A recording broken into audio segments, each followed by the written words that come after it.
Am I the meanest? Sure enough. Am I the prettiest? Sure enough. Am I the baddest mofo low down around this town? Sure enough. Well, who am I? Sure enough. Who am I? Sure enough. I can't hear you. Sure enough.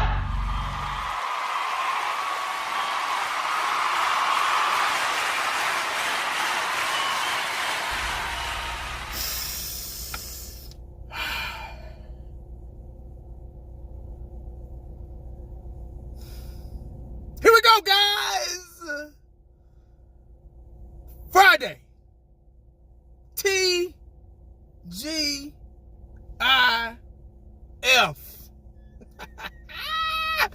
Yes, sir.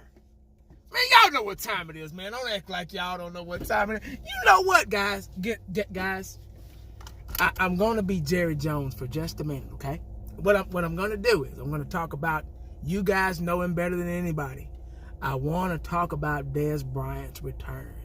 Now, I haven't quite made up my mind yet. I was in the shower last night. You see, I was in the shower last night, and I got to thinking.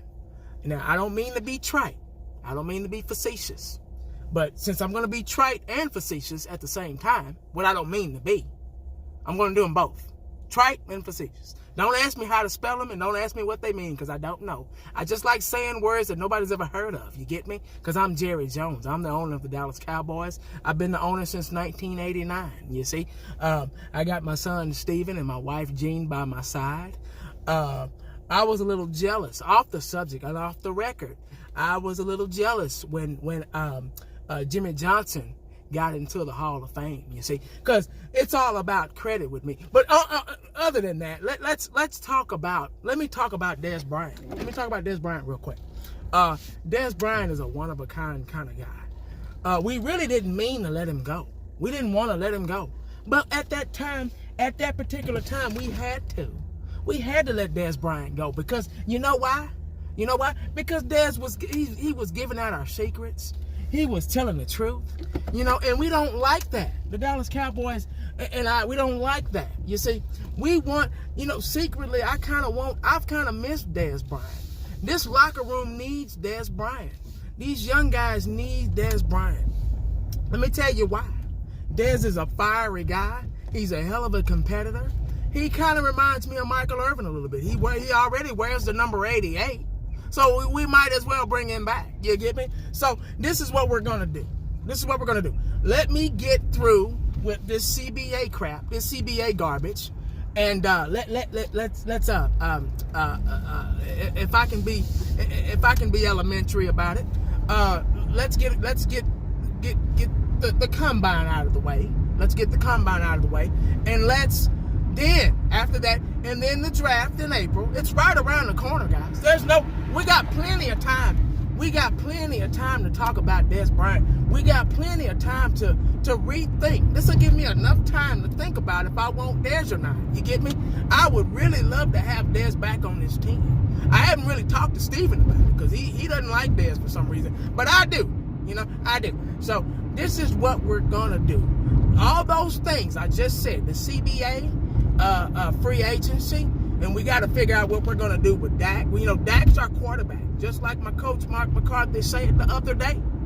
Dak's our guy. Dak's just caught up in the business part of it. That's all. We want to pay him, but we want him to take some kind of a discount so we can bring everybody else back. It's all about team, and there's no I in team. You get me?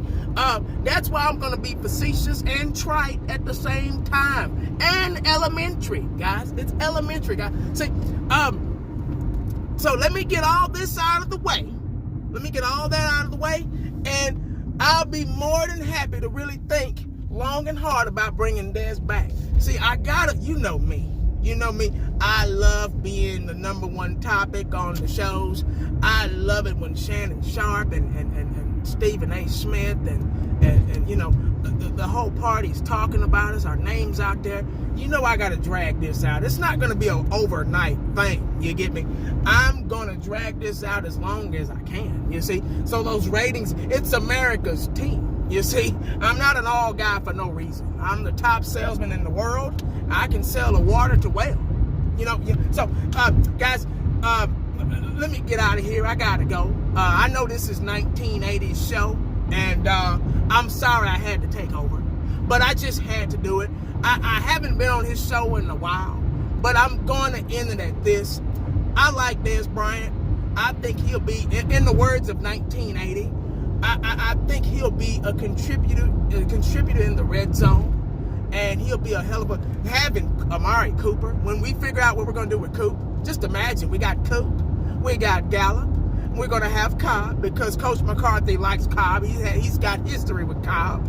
And Dez Bryant, that's a four receiver set right there. That's an unstoppable force. And Dak Prescott at the QB. Oh my God.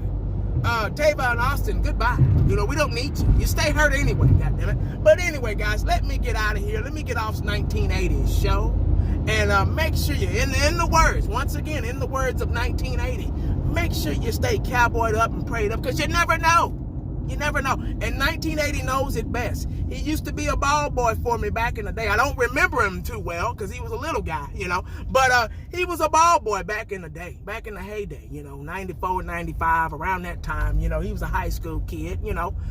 He wanted to play, but, you know, he had the speed, but he just didn't have the size. And, you know, we like big guys, you know. So more power to 1980, guys. So make sure y'all comment for 1980, guys, and keep it short and sweet and respectful. You know how 1980 is. He'll get after one of you, you know.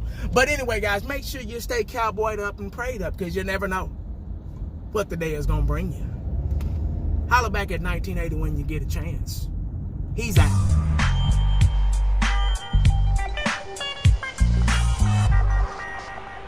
And the only thing else I got to say is,